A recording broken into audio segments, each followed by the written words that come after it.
দেখেন গরুর পূজা কিভাবে শুরু হয় পৃথিবীতে প্রথম। মূসা আলাইহিস সালাম আল্লাহর সাথে সরাসরি কথা বলতেন। ওয়াকাল্লাম আল্লাহ মূসা তাকলিমা। সুবহানাল্লাহ পড়েন, আওয়াজ তুলে সবাই বলেন সুবহানাল্লাহ। এখন বনি ইসরাইল হচ্ছে পৃথিবীর সবচেয়ে গোয়ার জাতি। তারা বলে মূসা, তুমি যে আল্লাহর সাথে কথা বলো আমরা তো দেখি না, তুমি যে কথা বলো আমরা তো শুনি না, তো কি করতে হবে? বনি ইসরাইল বলে আমাদের মধ্য থেকে 70 জন নিয়ে যাইতে হবে তোর পাহাড়ে। ওরা আয়সা যদি কয় হয় আমরা শুনছি, তাহলে বিশ্বাস করব। কত বড় ডাকাত দেখছেন বনি ইসরাইল। এদের চেয়ে গোয়ার জাতি নাই। এত গোয়ার তুমি করেছে মুসা আলাইহিস সালামের সাথে। তুমি যে আল্লাহর সাথে কথা বলে আমরা তো দেখি, কি করব? 70 জন আমাদের বন্ধু বান্ধব যে যদি দেখে, তারা বললে ওকে আস, 70 জন আস। 70 জন নিয়ে গেল। মুসা আলাইহিস সালাম হারুন আলাইহিস সালামকে খেলাফা দিয়ে গেলেন, আল্লাহ ওনাকে নবী বানালেন।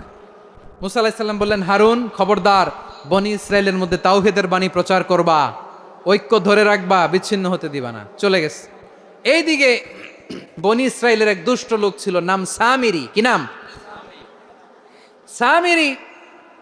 সে সবাইরে বলল তোমাদের স্বর্ণগুলো ফালাও। স্বর্ণগুলো ফেললো, বনি ইসরায়েলের স্বর্ণগুলোকে গলিয়ে সে একটা গরুর বাচ্চা বানালো। গোবৎস। কিসের বাচ্চা? দেখেন গরুর পূজা কিভাবে শুরু হয় পৃথিবীতে প্রথম। গোবৎস পূজা, গরুর বাচ্চার পূজা কিভাবে। সে স্বর্ণগলি গরুর বাচ্চা করে জিবরাইল আলাইহিস সালাম যে জমিনে এসেছিলেন, ওই ফেরেশতার পায়ের নিচের একটু মাটি সে বুদ্ধি করে প্যাকেটে রেখে দিছিল। সে গরুর বাচ্চা বানায় স্বর্ণ দিয়ে গলিয়ে ওই মাটি এটার মধ্যে ঢুকাই দিছে বেলকি দেওয়ার জন্য। স্বর্ণ দিয়ে বানানো গোবৎস গরুর বাচ্চার গায়ে যখন সেই মাটি ছুঁড়ে দেয়া হলো, এখন বাছুরের ভেতর থেকে ভ্যাঁ ভ্যাঁ আওয়াজ আসতেছে। কি আসতেছে? সবাই তো অবাক। সামিরি বলে, আরে তোমরা যে 70 জন দিয়ে মুসা আলাইহিস সালাম রে পাঠাইছো, ওইদিকে এত ঘুরতেছে, আল্লাহরে খুঁজে পায় না, আল্লাহ তো এটার ভিতরে ঢুকছে। নাউজুবিল্লাহ বলবেন না? তোমরা যে 70 জন দিয়ে পাঠাইলা, 70 জন নিয়ে মুসা আলাইহিস সালাম খালি ঘুরতেছে, আল্লাহরে পায় না। পাবে কেমনে? আল্লাহ তো, নাউজুবিল্লাহ, এটার ভিতরে সেজদা দাও। এই সেজদা দিয়ে গেল। আল্লাহর নবী হারুন আলাইহিস সালাম বললেন, খবরদার, এটা সুস্পষ্ট শিরক। আল্লাহ সব গুনাহ মাফ করে, শিরকের গুনাহ মাফ করে না। খবরদার, তোমরা থামো। কে শোনে কার কথা?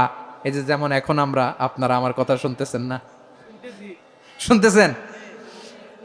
হারুন আলাইহিস সালাম বললেন, খবরদার, এই শিরকি কাজে তোমরা সংযুক্ত হয়ো না। তোমাদেরকে কি মনে নাই আমার ভাই মুসা আলাইহিস সালাম কি বলছে? আল্লাহ শিরক মাফ করে না। খবরদার, শিরক করো না, আল্লাহরে ভয় করো।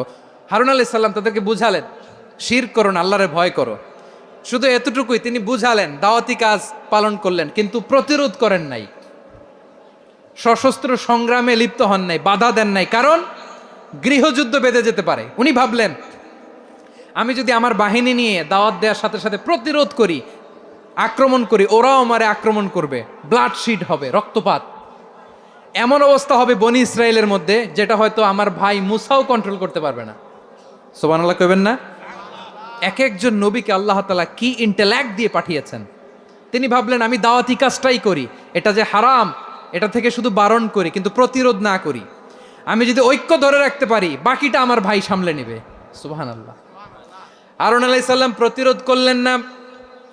বনি ইসরায়েলের মধ্যে গৃহযুদ্ধ বেঁধে যাওয়ার আশঙ্কায় প্রতিরোধ করলেন না, আক্রমণ করলেন না, শুধু দাওয়াত দিলেন। ইন দ্য মিন টাইম মুসা আলাইহিস সালাম আল্লাহর সাথে কথা বলে যখন ফিরে আসলেন, দেখলেন বনি ইসরায়েলের অধিকাংশ লোক মুশরিক হয়ে গেছে। মুশরিক হয়ে গেছে। মুসা আলাইহিস সালাম রেগে গেলেন। রেগে প্রথমে বনি ইসরায়েলদেরকে অ্যাটাক না করে ভাইয়ের দাড়ি ধরলেন। হারুন আলাইহিস সালামের দাড়ি আর চুল। মেজাজি নবী ছিলেন। হারুন, তুমি কি করলা? তোমার কি দায়িত্ব দিয়ে গেলাম, তুমি কি করলা? তুমি থাকতে বনি ইসরায়েল কেমন করে শিরকের কাজে নিমজ্জিত হয়ে যায়? সাইয়েদনা হারুন আলাইহিস সালাম বললেন, ইন্নী, কোরআন সাক্ষী, কোরআন থেকে কোট করছি, ইন্নী খাশীতু আন তাকুলা ফাররাকতা বাইনা বনি ইসরাঈলা ওয়া লাম তারকুব কওলি। ও আমার ভাই, আমার দাড়ি ধরবেন না, আমার মারবেন না। আমি ভয় করেছি, আমি ভয় পেয়েছি, না জানি আপনি বলেন তুমি কেন খাশীতু আন তাকুলা ফাররাকতা বাইনা বনি ইসরাঈল, আপনি এসে আমারে যদি বলেন তুমি কেন ঐক্য ধরে রাখলে না, কেন মারামারি হলো, কেন রক্তপাত হলো? তোমার কি এই দায়িত্ব আমি দিয়েছিলাম? আমার কথার দিকে কি তুমি ভ্রুক্ষেপ করো নাই? আমি যে বলছি তাওহীদের বাণী প্রচার করবা আর ঐক্য ধরে রাখবা, আমার কথা কি শোনো নাই? আপনি আমারে ধমকাবেন, এই জন্য আমি প্রতিরোধ করি নাই, আক্রমণ করি নাই, গৃহযুদ্ধ আটকানোর জন্য, কিন্তু আমি দাওয়াত দিয়েছি। সুবহানাল্লাহ পড়েন। ঐক্য ধরে রেখেছেন। মুসা আলাইহিস সালাম মুহূর্তেই সামিরীকে আক্রমণ করলেন, অ্যাটাক করলেন, শাস্তি দিলেন। মুহূর্তেই ওই গোবৎস গরুর বাছুরকে ভেঙে চুড়ে মেসাকার করে সাগরের মধ্যে ভাসিয়ে দিলেন। পুরো বনি ইসরায়েলকে আবার তাওহীদের উপর প্রতিষ্ঠিত করলেন। পড়েন সুবহানাল্লাহ। এই ঘটনা থেকে শিক্ষা কি? শিক্ষা হচ্ছে আপনি শিরকের আড্ডাখানা দেখলেও বৃহৎ স্বার্থে তাওহীদের দাওয়াত দিবেন, প্রয়োজনে আপনি ঐক্য নষ্ট করবেন না। সুবহানাল্লাহ পড়বেন না? তাহলে ঐক্যের গুরুত্ব বেশি না কম বলেন? আওয়াজ করে বলেন। ওয়াতাসিমু বিহাবলিল্লাহি জামিআ, আল্লাহর রশিকে আঁকড়ে ধরো। ওয়ালা তাফাররাকু, তোমরা বিচ্ছিন্ন হয়েও না। পেকুয়ার ভাইয়েরা আওয়াজ করে বলেন তো, আদেশটা কার? এখন বলেন, আমাদের ঐক্যবদ্ধ জীবনের দরকার আছে না নাই? এই যে ডক্টর মোহাম্মদ ইউনূস আমাদের লিডার, উনি যে আমাদেরকে জাতীয় ঐক্যের আহ্বান জানিয়েছে, ওনার আহ্বানে আমাদের সাড়া দেওয়ার দরকার আছে না নাই? রাজনীতিবিদদের যে ডাকছে, খুশি লাগে নাই আপনার? আলেমদের ডাকছে, খুশি লাগে নাই? আলহামদুলিল্লাহ বলবেন না? আলহামদুলিল্লাহ। সবাইকে ডেকেছে, ঐক্যবদ্ধ করেছে। আমরা ঐক্যবদ্ধ থাকতে চাই, আমরা ঐক্যবদ্ধ জীবন চাই, আমরা আর কাদা ছড়াছড়ি করতে চাই না। রাজি আছেন সবাই? এখন আমরা যদি ঐক্য নষ্ট করি, আমাদের কি কি সমস্যা, কি ক্ষতি, কি কুফল? অনৈক্যের কুফল কি? কয়েকটা কুফলের কথা বলে শেষ করব। প্রিয় ভাইরা, what are the drawbacks and disadvantages of division, social and political division in the society, disunity? আমরা যদি বিচ্ছিন্ন হই, একে অপরের যদি মারামারি করি, একজন যদি আরেকজনের কাফের ফতোয়া দেয়, আমাদের কি ক্ষতি? শুনবেন? কথা কয় না, শুনবেন?